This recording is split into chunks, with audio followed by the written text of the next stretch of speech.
Mr. Brad Updegrove. Here. Mr. Roger Updegrove. Here. Mr. Zawada. Here. Mr. Brophy. Here.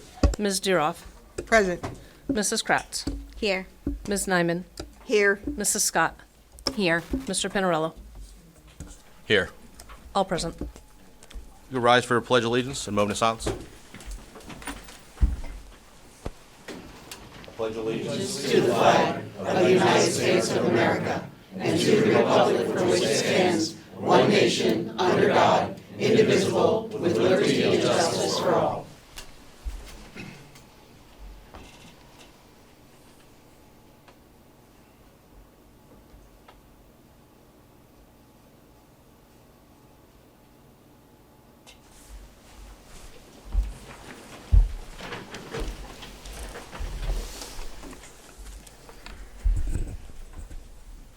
The Board of School Directors held a meeting Tuesday, August 27th. The meeting was in reference to personnel. It lasted 1 hour.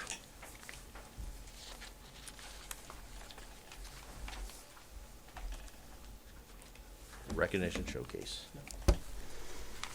At this time, we, on an annual basis, we have students that complete their graduation requirements during the summer months.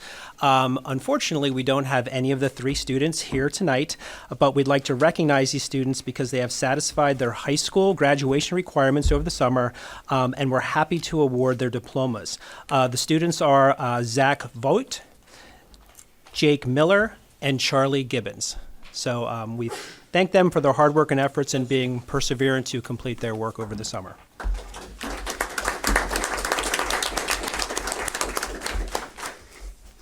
Next, we have a special presentation that we kind of gave a heads up for early on so we could get our photo opportunity, but we are truly privileged to be in the presence of Donna Sheeran, David Maloney, and Senator Tracy Penachuk. And I'm going to say Lisa Walter is there. She's in the back taking the pictures. But we're very appreciative of their opportunity to provide us our PCCD grant, which is in excess of $500,000. I'll give a quick overview of the 3 grants that encompass the whole grant itself. We have the Security Monitoring System grant that is just a little below $45,000. We have the School Police Officers and Barriers grant, which is $297,000. And we also have the School Mental Health Programming grant, which was $182,000 plus dollars for a grand total of over $525,000. So what you were privileged to see tonight was the awarding of that grant. Just to give you a quick highlight of some of the things that we are able to purchase, which is going to really help support our students and support our safety within our buildings. We're purchasing some video monitoring equipment. I learned what this is. When I saw the picture, it kind of made sense. A pipe bollard, which is something that is protecting parking lots and cars, and concrete fill. It's reinforced concrete barriers that blocks for all school buildings where protective barriers are needed. We also are having 2 additional police officers that are going to provide additional coverage throughout the district. Also, we have an expansion of our school social work services and the ability to continue the use of our drug and alcohol counselor at the high school. So we are totally thrilled that we have that opportunity. So thank you for all the hard work for you to be able to get us the money. So we're very appreciative of that. So the check is kind of over there next to Ms. DeNicola, but we did have the picture a little bit earlier on. So I don't know if you guys wanted to take an opportunity to share. You could certainly take the podium if you'd like to. I'll just tell you guys, it's good to be here, especially as an alum, especially as a former school director. Know what a lot of you go through. I know what it's like for the audience to try to understand what some of those things, and Mr. Stout really laid that out pretty well. I would also say that this type of program didn't exist when I was a school director, so it's kind of really special to know that there's an extra piece, especially for security. The bollard piece is kind of funny. I remember being in a building and grounds committee that went on for quite a while, and one of the things that we did is had to educate other members and the public on bollards to protect a playground. So, you know, it's interesting that verbiage comes up, and We don't necessarily know how it gets used, so great point to that. And the committee, though, I will tell you that's sort of interesting is because it's so many facets of folks that sort of interact for this, and then the description that you gave about the different forms of the grant was important, because then that's how, we all love formulas, right? Not really. But the formula is sort of what gets used to make those numbers happen. So thanks again, glad to be here, glad to know that I still do believe black and red.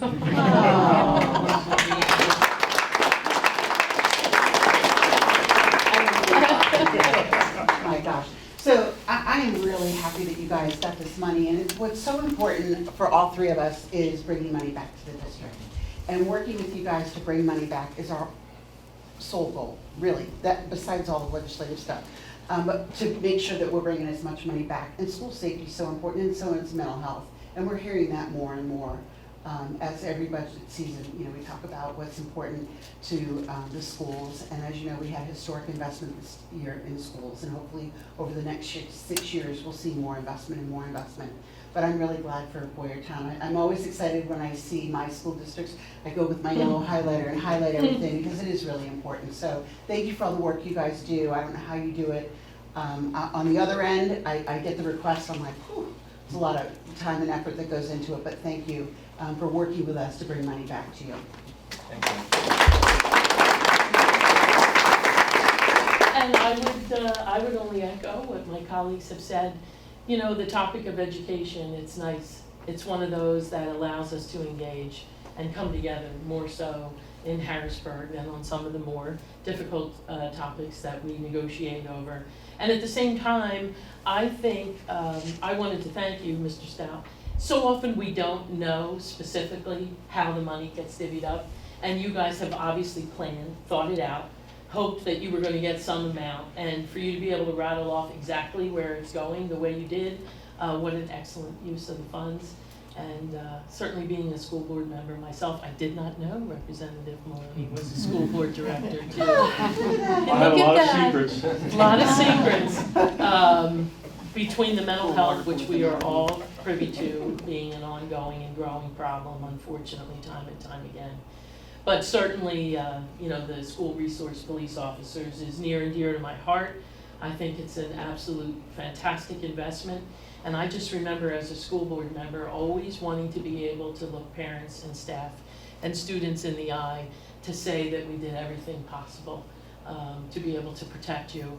And I just think that's vital to the equation. So I applaud you for your efforts in that area as well. So thank you for all that you do.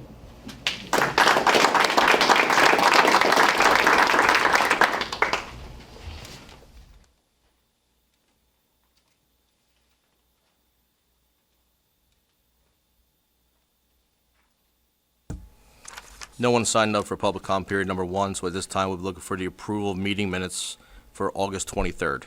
Bureauff approves. Brophy, second.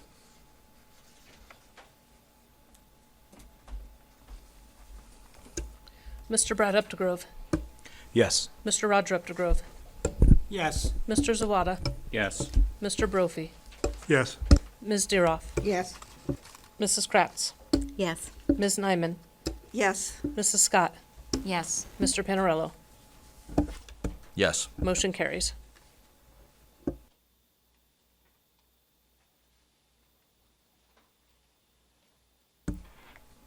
Next, we have the BES Heating Cooling Project presentation by D. Huey Engineering.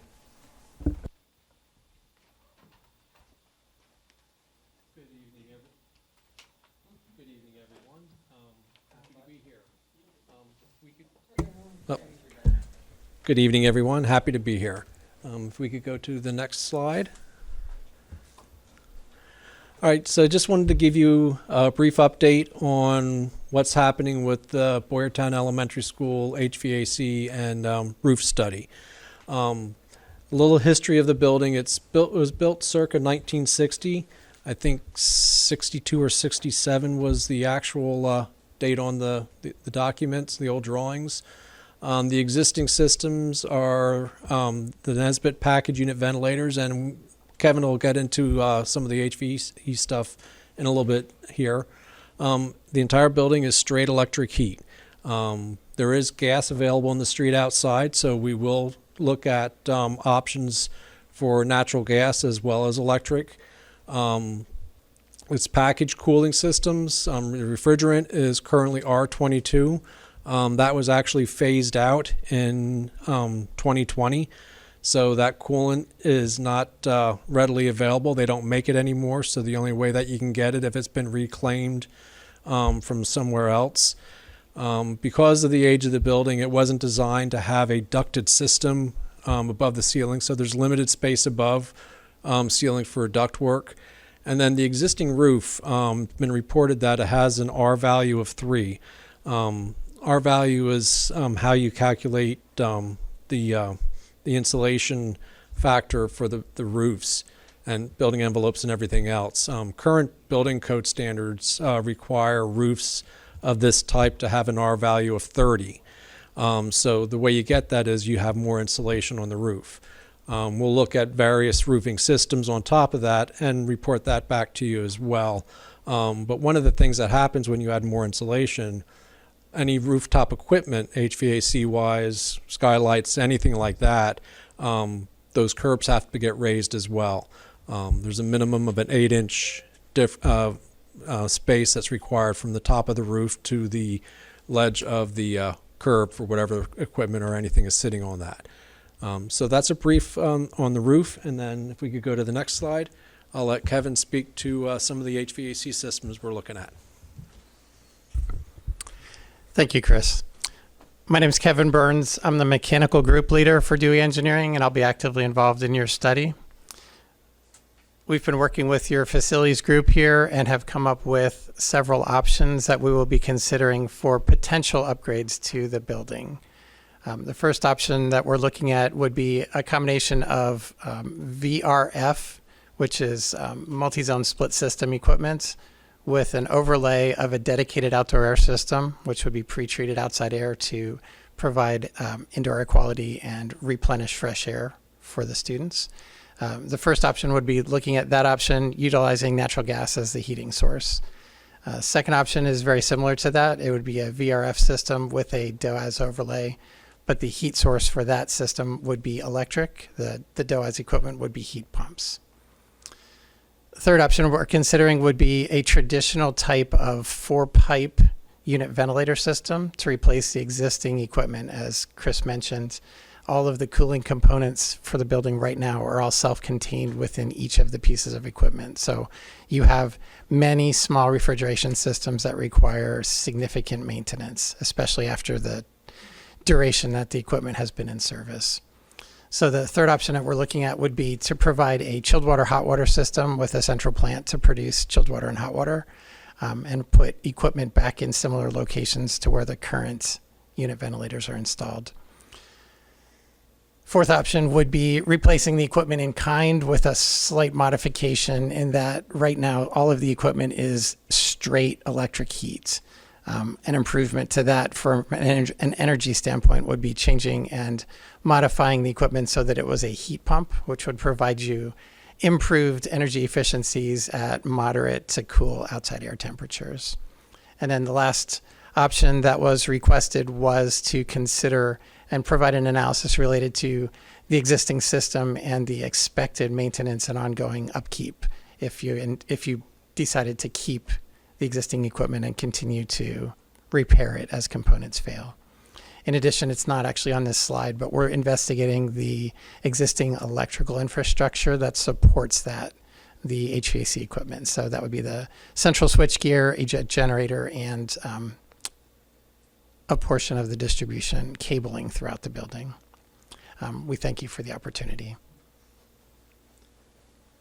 Now on this chart, you do see a lot of blanks, and we weren't coming here tonight to give you the final study. We just wanted to give you how we're going to be approaching it. We want to look at all these factors so that when we come to you with the final study, we're looking at towards the end of September, this board can make an informed decision on how they would like to move forward. Thank you. Yes. What do you have for a time frame You said, are you talking September, October of this year to let us know? Yeah, we're looking to come back to the board in September with the report, yes. And is that gonna have any figures with it then? Yeah, we'll have some estimates involved with that. All right, thank you. What is the turnaround time to getting this accomplished? Because we were told once before it's like a year's out. Well, some of it's going to depend on the scope of work. The ideal time to do this, obviously, because the school is occupied, is over the summertime. So we want to get it, we would want it for the work itself. We'd want to get in there as soon as students are out of the building and get it wrapped up before the end of August. So we're not in anybody's way. We're not impacting the function of the school. So if we return in September with a plan, and if it's the board's decision to move forward with one of those options, it would be a few months to put together some design documents and then try to get it out for bid. Maybe December might be pushing it, but end of the year towards the beginning of 2025, with the hopes of being able to bid it and do the work summer of 25. That would be the goal. What's the time frame though to get the parts, the equipment in? Again, that depends on some of the options. Some pieces of equipment, more so electrical, have long lead items, but we're finding that the HVAC equipment has a better turnaround. What used to be very long lead times for HVAC equipment has shortened up again, but some of the electrical stuff is still long lead. What lead time are you looking at on it? What's your ballpark? HVAC equipment's maybe 16 weeks, electrical could be up to a year. Yes, you said HVAC is maybe 16 weeks, electrical, some things could be up to a year. But what we would do at that point is if something in the electrical system would need to change, we would try and work it so that the existing systems could be utilized until the new equipment came in. So you're going to include the project implementation timeline, because that's going to be important since we need to get it in between, the end of school and the beginning of school. So that'll definitely be a big factor to us. We can do that. That implementation would have an assumption on when the board would give us direction. Correct. I'm just looking at the implementation time, how long you're going to say, and then it's up to us to give you that time. Yes, Right. I get it.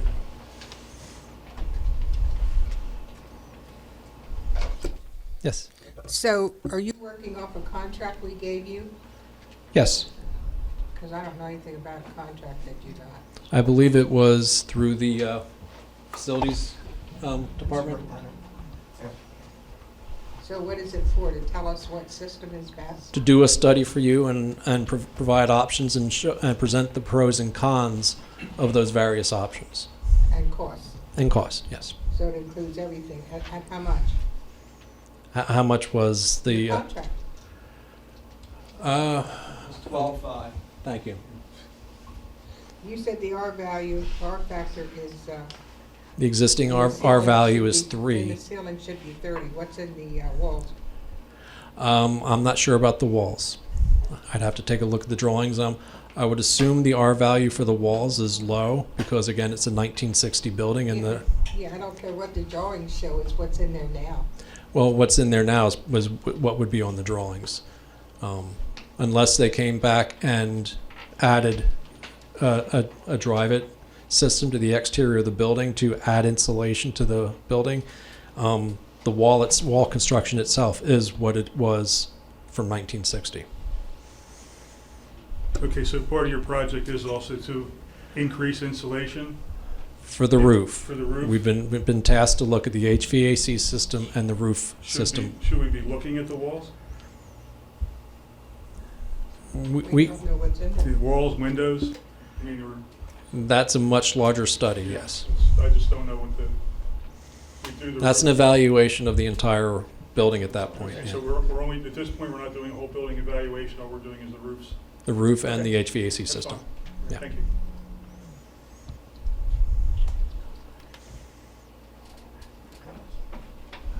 I Thank you. Thank you.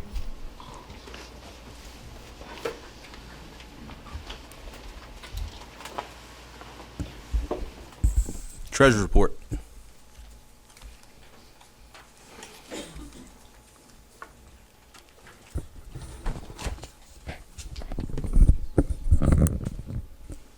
Good evening. Tonight, I will be sharing with you a few highlights from the June and July 2024 Treasurer's Reports. For June, local revenue delinquent tax collection was approximately $314,650.32. Earned income tax collection was approximately $855,211.14. Transfer tax collection was $163,964.06. And for some state revenue, non-public transportation subsidy was $82,390. Retirement subsidy was approximately $2,239,640.93. And for our pre-K count subsidy, it was $45,000. And for expenditures for the month of June in the category of salaries and benefits, it accounted for about 88% of the monthly expenditures. And for July, local revenue delinquent tax collection was approximately $112,084.72. Earned income tax collection was approximately $1,518,728.98. Transfer tax collection was approximately $151,973.05. And for state revenue, specific instructional subsidy was approximately $768,815.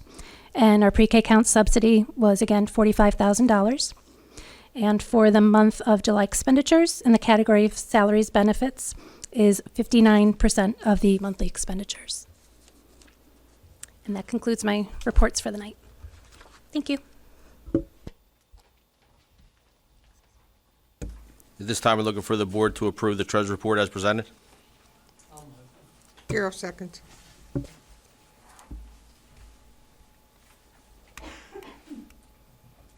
Mr. Brad Updegrove. Yes. Mr. Roger Updegrove. Yes. Mr. Zawada. Yes. Mr. Brophy. Yes. Ms. Deroff. Yes. Mrs. Kratz. Yes. Ms. Nyman. Yes. Mrs. Scott. Yes. Mr. Pinarello. Yes. Motion carries.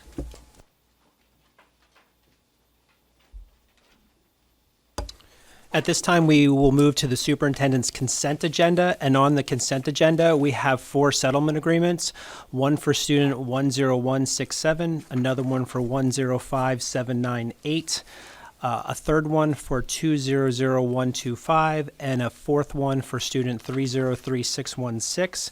The solicitor has reviewed these agreements, and we look for approval for the consent agenda for the 4 agreements. Penarello moves. Water seconds.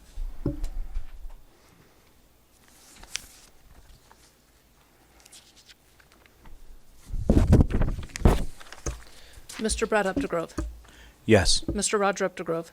Yes. Mr. Zawada. Yes. Mr. Brophy. Yes. Ms. Deroff. Yes. Mrs. Kratz. Yes. Ms. Nyman. Yes. Mrs. Scott. Yes. Mr. Pinarello. Yes. Motion carries. At this time, the superintendent's itemized agenda, I'd like to start off by saying that I'm excited for the start of our 24-25 school year. We had the ability to travel around the district on the first couple days, and we saw a lot of smiling faces. Be totally truthful, I didn't see any tears. Usually when you walk around, you see some students that are struggling, especially at the younger ages, to get acclimated back to school. But it was an excellent trip to fly around, and we were able to get into all 9 buildings. So we had a great experience to be able to do that. So thank you to all the families out there for all of your hard work and efforts on the summer to get our kids prepped to come back to school. So, and thank you to our teachers and staff for getting everything prepped to have a successful start. It's hard to believe that's where we are, but today's day 2 already. So 178 more days to go if I'm counting correctly. So at this time, we are looking for the Board of School Directors to approve the Targeted Support and Improvement Plan, TSI, as presented at our last meeting, the August 13th, 2024 Committee of the Whole meeting. Motion to approve? Panarello moves. Comments or questions?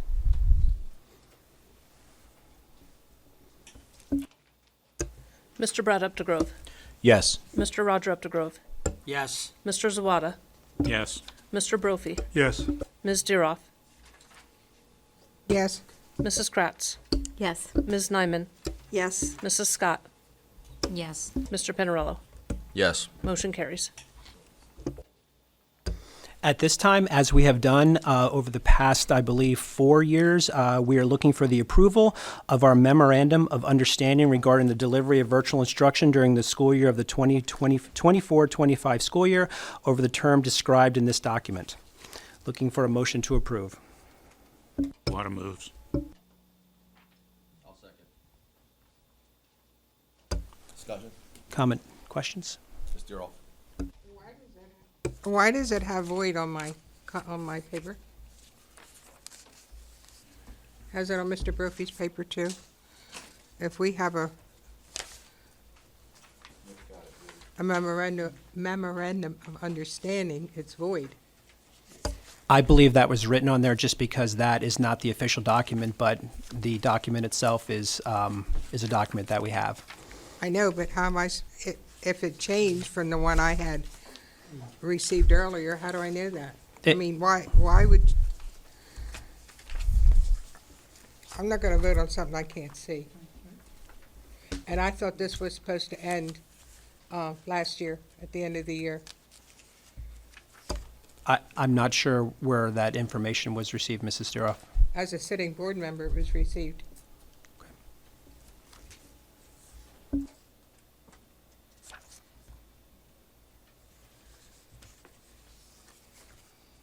So we're paying $3,500 for a teacher to educate one child, correct? In some instances here. In some instances, just because we are needing to offer a course and the delivery of instruction for a particular student's opportunity to be able to be virtual, that is what the MOU describes. And there's That's some- not the normal circumstance, but that is the outlier to the circumstance.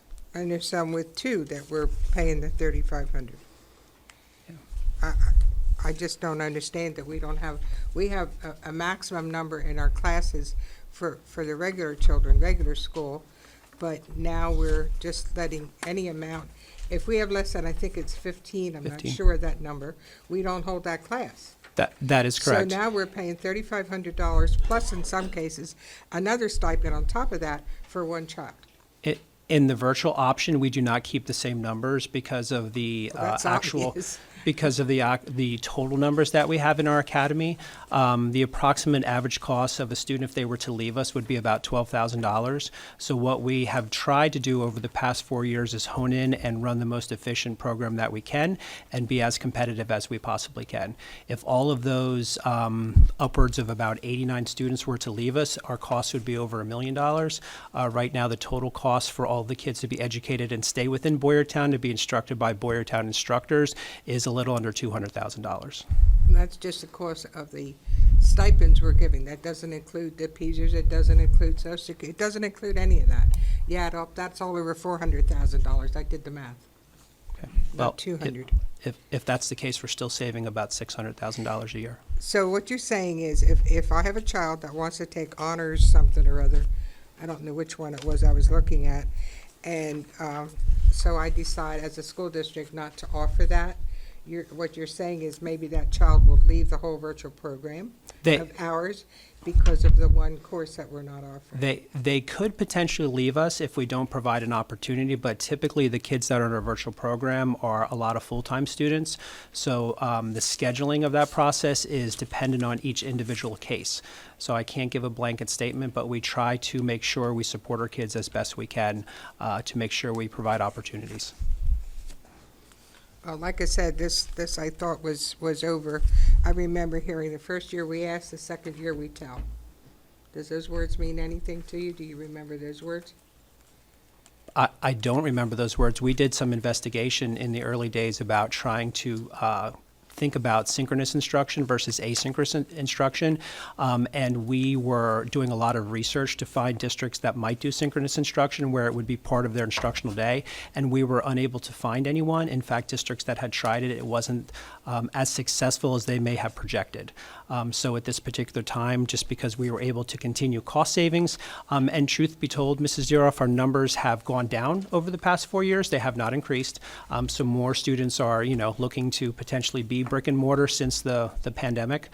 We've provided the opportunity for them to have a program that hopefully competes against the virtual platforms that other cyber institutions are offering. And with our legislators sitting here, that is definitely a hot topic to keep our ability to keep funding within the home district. Thank you. Question, I mean, what I'm looking at here on the piece of paper is void on page 1 across the paragraph, nothing on page 2, nothing on page 3, nothing on 4, then on 5 I see void across the paragraph. So when I look at this, you're voiding paragraphs, not the entire document. So I'm trying to understand the methodology you're using here. Mr. So Brophy, is the document void or is paragraphs void? It's the document. I believe that it's just a void, like it's written on there void, that the whole document is void in case it would, because it's a paper copy of the actual document. I believe that was the intent. It was not just for an individual part, it was for the whole document itself. So I do apologize for misunderstanding with that, but that was not the intent to confuse. So the whole thing's void? That document that It's is, just the document is okay, you're using that, this is just an example Right, of the- it or the official a non-official copy. correct. The official document would be the agreement between the Boyertown Area School District and the BAEA. Okay, moving it through, I'll accept that now, but I'm not Yeah. gonna, I- I'm not gonna Mr. vote on anything Brophy, like that again. I own that. I apologize. that's I fine. Got it. was making sure, so I'm sorry for the confusion. Thanks.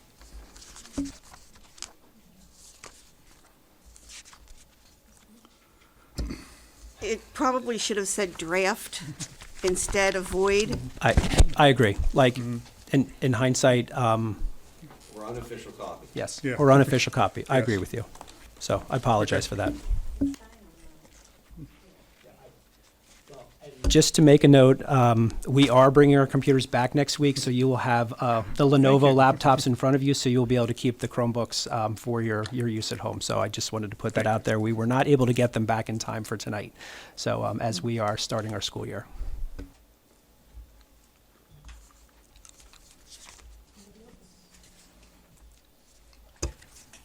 Mr. Brad Updegrove, Yes. Mr. Roger Updegrove, Yes. Mr. Zawada, Yes. Mr. Brophy, Yes. Ms. Diroff, No. Mrs. Kratz, Yes. Ms. Nyman, Yes. Mrs. Scott, Yes. Mr. Pinarello. Yes. Motion carries. The next item on the itemized agenda is the Board of School Director authorizes Fox Rothschild to enter into an agreement for the property located at 650 County Line Road in Douglas Township, Montgomery County. I won't read the numbers there, setting the assessment of the property at $2.2 million for the tax year 2024 and for the subsequent tax year until a change in the property's assessment pursuant to applicable law. Looking for a motion to approve. Sawada moves.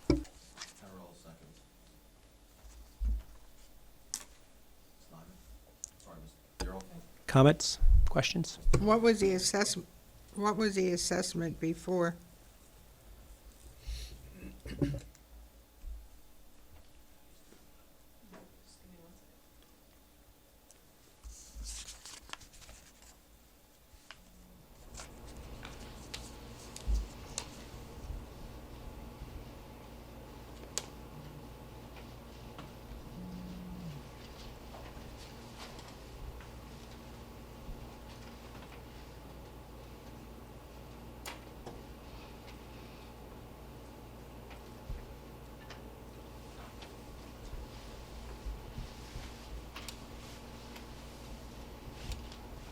The property's current assessment is, let me make sure we have two of them.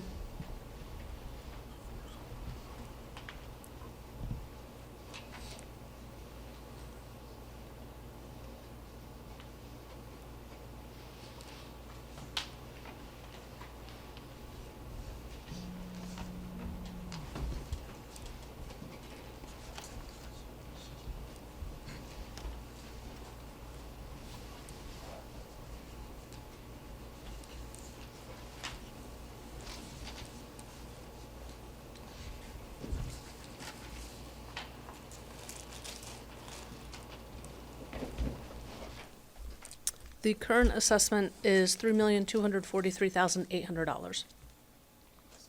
So how much will we be losing? Do you I know? have to calculate that and Oh, okay. get that to you. Well, everybody knows that the real estate has gone bonkers and it's going up. I don't understand that this is going down. There's two properties here that they appealed, and these are both businesses, which I like to see in our district. However, every time one of those goes down, if they have the money to fight it, it usually goes down pretty good. I just don't understand the time. Like, right now, other things are going way up. So when they get an assessment break like that, us taxpayers are making up for it. Thank you. I guess to follow up, do we ever get the reasoning behind the reassessment values? Like why it was dropped, for what, or so how did the property drop and why? Is that part of the assessment process? That would be part of the assessment process. The property owners filed the appeals with the Right. county. But do we ever get the reasoning? Like, or do we just get, here's the final They numbers, have their that's it? opinion of value, and the taxing bodies have a different opinion of value, so you negotiate to a common agreement. But often they're based upon appraisals of the property and comparing it to the common level ratio in the county. And that is a finite and definitive process. And usually the taxpayer and the county usually have different valuations. And the process of making that determination is typically a battle between which appraisal is more credible than the other. Okay, So it's not a number that is generally pulled out of the air. It's not like a justification. We're dropping your assessment by $1.5 million for these reasons. We don't actually see that then. You don't get a document that usually issues a finding like that unless you go to court on that. But when you go to the Board of Assessment Appeals, that's what they take into account. And that's what we measure whether we want to settle based upon how far it is from our assessment appraisal versus what the county has determined. And your CFO works with our firm in assessing whether that makes sense to fight over that based upon what the appraised value is of the property. Yeah, it's just I've seen a lot of these lately, and I understand in the commercial market, the building values are not going up; they're actually dropping in some cases. So I do understand that. So I was just wondering if there was a justification on why it was dropped. It sounds like we don't really get that, but it's in the proceeding. So okay, that's fine. It's in the proceeding. It's in the proceeding. Yes. Well, to get the true value of what the property's worth, you'd have to use a common level ratio anyway of 2.7. So that'll get you what the property's actually worth. Yeah, but there's still a reason for a drop. Thank you. Yeah, because it can.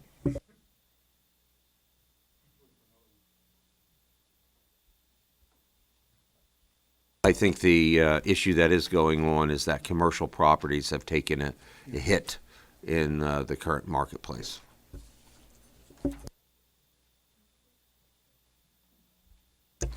Mr. Brad Updegrove, Yes. Mr. Roger Updegrove, Yes. Mr. Zawada, Yes.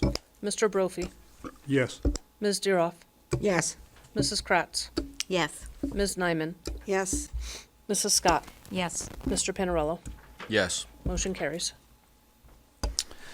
Next item is another tax assessment appeal. I will not read all the details since it is the same from the previous item, but this is for the property located at 714 County Line Road in Colebrookdale Township, Berks, and it's currently just under a $2 million assessment value for the 24 school year. Looking for a motion to approve. Brophy motion. Was that Brad? Brophy. Comments or questions?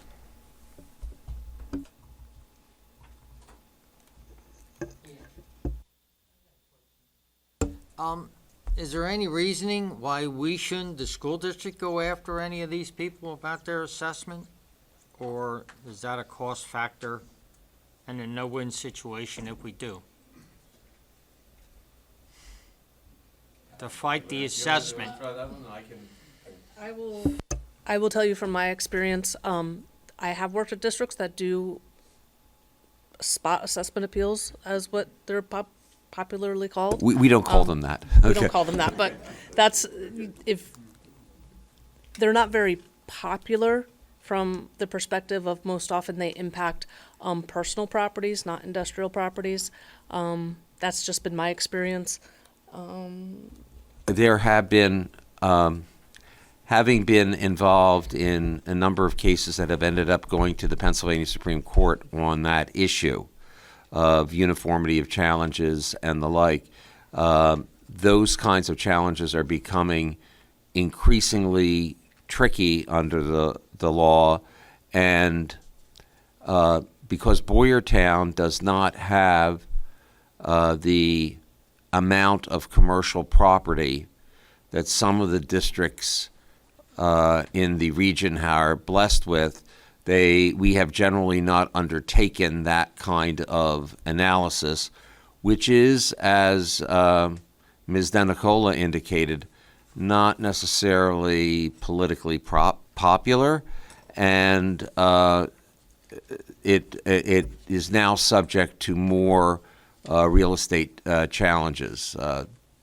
We are solicitor in Upper Merion, and they've been up and down the court system to the Pennsylvania Supreme Court a number of times, and they have another case that is going up shortly to the Supreme Court, which challenges the school district's ability to identify properties that may not be assessed appropriately. We could undertake that process, and that's something the board, as a policy matter, can address, but we have historically not gone that route. But that is something that, if this board wants to explore, we can certainly have a discussion with Patty and talk about the cost benefit of doing that under the circumstances. Well, Patty, do you have any estimate about how much these two are gonna cost us?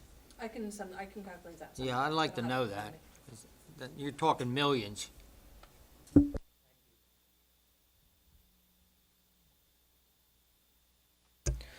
Mr. Brad Updegrove, Yes. Mr. Roger Updegrove, Yes. Mr. Zawada, Yes. Mr. Brophy, Yes. Ms. Deeroff, Yes. Mrs. Kratz, Yes. Ms. Nyman, Yes. Mrs. Scott, Yes. Mr. Panarello. Yes. Motion carries. And the final item on the itemized agenda tonight is the personnel agenda, and we're looking for a recommended action for the School Board of Directors to approve the personnel agenda item as presented. Motion to approve? Zawada seconds. Comments, questions?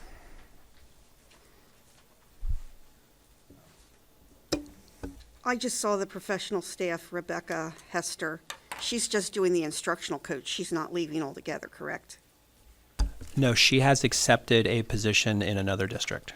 So she is, okay, she's leaving us altogether. She's leaving us altogether, yes. Okay, thank you. You're welcome. Mr. Brad Updegrove, Yes. Mr. Roger Updegrove, Yes. Mr. Zawada, Yes. Mr. Brophy, Yes. Ms. Deeroff, No. Mrs. Kratz, Yes. Ms. Nyman, Yes. Mrs. Scott, Yes. Mr. Panarello. Yes. Motion carries. And that concludes the superintendent's itemized report. At this time, no one signed up for public comment period number 2, so we'll go to board comment. Mr. Updegrove? No, nothing. Ms. Nyman? I just want to thank our legislators for coming out tonight. It's great seeing you here. It's great when I get to talk to you and get your help for us, and so we do thank you. I thank you anyway.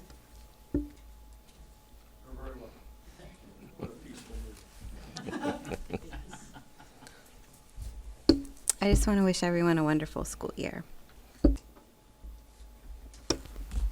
Thank you guys for coming out. Appreciate it. I do have a question for Mr. Stout. Back in May, we had a meeting for the surveys. And during that meeting, you talked about, or someone had mentioned that we were doing 2 more, one in the fall and one in the spring. Have you completed the fall one for the board to see? We have not. We have not developed a timeline of what that official implementation is going to be at this time, but it is on our agenda of things to discuss in the near future. Okay. Yep. I just want to know where you're at in the process. No, then. absolutely. Okay. And then the other thing was, I guess this is Mrs. Denicola. I know that a few on the board have been asking for some, and I think that even Mr. Stout is in agreement with, possibly not, so I shouldn't do that. Okay. Paras, have we been able to secure a couple more for our elementary for those larger classes that our parents are concerned about? It has not been brought to my desk. Okay. I do Okay. not know if we've had any success in identifying Okay. individuals that we could bring in. Are we considering that, Mr. Stout, or am I just assuming that? No, you're- that is correct. Okay, There so were a you couple are. spots where we had some higher class size numbers, and we wanted to see what our projections are, and who actually attends by day 12. Sometimes it's a little bit different, so we want to see where that is. But Okay. we did put that proclamation out Okay. there. Good. And we talked about the ability to actually find someone to do that as a whole second, potential concern. Good, okay. And then the other question was concerning BCTC. Do you have the requirements that a student needs to be accepted there? Do you have like that somewhere in the in the student manual, or where can I find that? I'm going to ask for a guest speaker to come to the microphone right now to speak to that. We happen to have Mr. Sparks, our high Oh, school good, principal. okay. He can give Thank some you. details for that. I made it this far. I didn't think I'd get called, but that's all right. So BCTC looks at different factors when we look at the applicants. You have to recall that they're taking not just students from Boyertown, but students from the entire county. We've seen a tremendous increase over the past few years of students who are applying from the Berks County to those 2 schools, the one at East Campus in Ole and the West Campus out towards Reading. So the one thing that they look at is academic standards. They look at students' grades, they also look at their attendance, and they look at their behavior. From that, they create a composite score, and they look at the candidates that they're applying for those individual positions. Some are extremely popular, and some are maybe not as popular. So it depends on kind of like you're applying for college, kind of. It's probably the closest way to make an analogy, is that it's like you're applying for a college. So the best students kind of get picked first, but it's a composite score that they look for. Okay, do you have a committee that does this, or do you just kind of, It the doesn't come counselors? from us. So what happens Oh, is okay. we I put got a it. yep I we got put it. a packet together. The students apply. There's And a they- written component, and then BCTC Oh, they selects who's decide. coming in. Yep. Okay. Do you know how many we have attending? So- About 240, somewhere around there. Okay, all right. Do we have a limit on how many we can, I'll send all of them if they want to go. It's up to Okay, BCTC. so it's up to them then. All right, thank you. Sure. Mr. Sparks, I believe we did have a limit higher than 240 in past years, and we've now been limited lower in the last couple of years. Is that not correct? So the difference last year is that the amount of students that we had apply versus the other students increasing throughout the county decreased some of our numbers. Our numbers are up again this year. We have more kids going to BCTC than we did last year. So we're more consistent than we were 2 years ago than we were last year. Last year was a little bit of a dip, but we're back on track. Yeah, I was concerned about the numbers, the available slots for us dropping. Yeah, it's so good we're- to it's good to hear that's not. Yeah, we moved no back longer up. the case. And ironically, BCTC had their first day today with our students, so our students went there for the first time. So perfect timing for your question. Good program, by the way. You're killing me, Dave. Is it better or worse since you were on the board? I won't answer that, but I will tell you this. I was a part of the celebration of 50 years a couple of years ago, and you have to be around a while to have known when that program and that school opened. And, yes, and a tremendous amount of, and Boyertown, you know, it's good for Boyertown because they're technically a Berks County school. And so with the 18 school districts that go to BCTC, they get to participate in that, and it's a tremendous opportunity on so many different levels. Whether or not you have to use a little bit of persuading of the child or the help to get them into that acceptance, it's a phenomenal program. And having the two different campuses, sometimes that determines if a student will go also, to your question, because some of the programs are one specific campus and not the other. So those things also become a little bit of a challenge. Great program. Very good programs. Great program. Carol? Yes. First of all, thank you very much for coming to our school. You humble us. Second of all, I wish the kiddos a very good year this year. And believe it or not, Mr. Sparks, I got many phone calls about your cell phone policy. Yes, it was. I was very surprised. I had parents call me and thank me and said we should have did this 5 years ago. And I thought it would be the teachers that would be excited. I'm sure they are, but the calls I got were basically parents of the students in school. And to echo that, our community has been very supportive so far. All the emails I've had no questions or concerns, just more clarification than anything. So, well, I just wanted you to know that because now you're going to work on the dress code, right? Just checking. I think I said enough. Thank you. We helped to develop him at Holy, by the way. First, I want to thank you all for being here tonight and for the presentation, the checks and all. Everything is welcome. In fact, you might want to, Pine Forge had kids in it today, or actually this week. Yesterday was the first day. The IU is thrilled to be there. They've told us that over and over again, that they're thrilled, but then their morale is through the roof. They love the place as much as our students loved the place when we had them there. So the building's still there, still going on, and it's still a school. So Partnerships yeah, often yes, have to work themselves out in what they do. yeah. We're pleasantly surprised. Yeah, and I think this is going to be great and good for both, for us, we keep the building and we keep the history of it, and for the IU because they're getting a very good building and a very good location to, have the special needs classes in there. So, but thank you for all the stuff you guys have done. Thanks.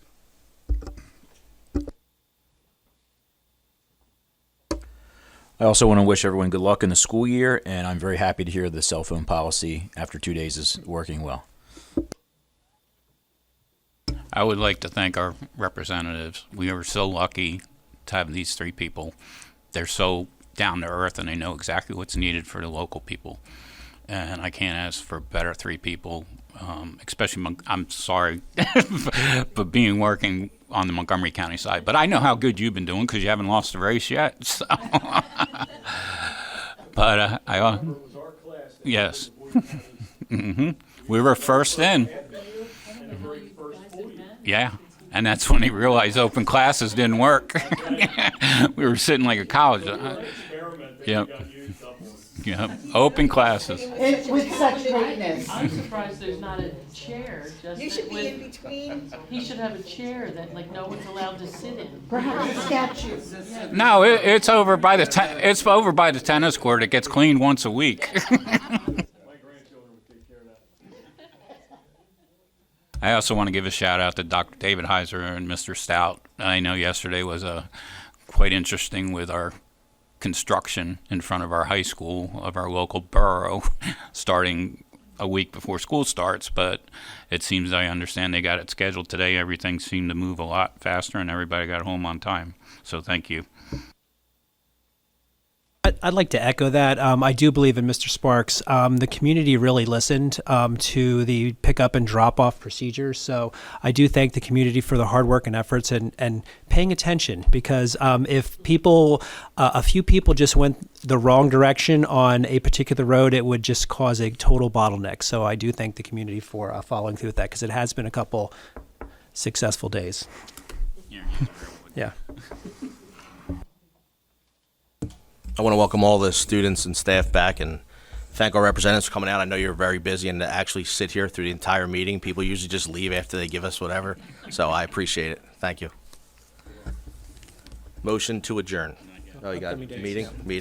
We have upcoming dates. We have on September 10th, we have the Committee of the Whole meeting at 7 p.m. here at the Boyertown Education Center. And the next meeting will be September 24th. The Board of School Directors meeting will be at 7 p.m. also here at the Boyertown Education Center. Mr. Stout, are we looking to go back to the policy we had last year, hitting schools, hitting the other schools? and having- We had discussed a preliminary plan to potentially start then in October, so we can have conversations about that. We will be retiring into executive session following this meeting to address a lease-related issue. Motion adjourned? I'll second. Meeting adjourned.